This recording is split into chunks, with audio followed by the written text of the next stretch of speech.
Hello sir, के गरेको? यहाँ हामीले स्लाइडिङ जाली फिट गरेको। जाली कि पल्ला स्लाइडिङ? जाली पल्ला दुइटै। अनि कतिवटा छ? 3टा। अरू अरू के अरू? अन्त ठाउँमा छ कि नै? हाँ? अर्को ठाउँमा छ कि नै? अरू 3 ठाउँमा छ अझै। आज भइन्छ कि नै? किन नभ्याउनु पर्यो र भइएला नि। ल फेरेम फिट भयो?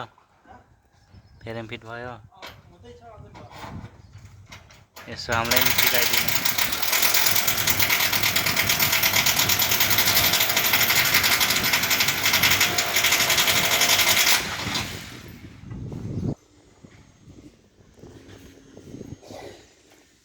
फेरेम कसरी फिट गर्छन्?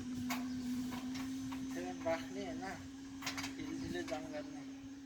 अरे त्यो त सबैलाई थाहा छ नि, मतलब कतिको फेरेम भएर राख्ने के कसो। ठिक्क यसको लेभलमा, यो भित्ताको लेभलमा फेरेम राख्ने। मिलेन भने अलिकति बाहिर राख्ने। कि हुन्छ। कि ग्रिल हेरेर हो? कि ग्रिल हेरेर हो? ग्रिल पनि हेर्ने, भित्ता पनि हेर्ने, दुइटै हेर्ने। भयो?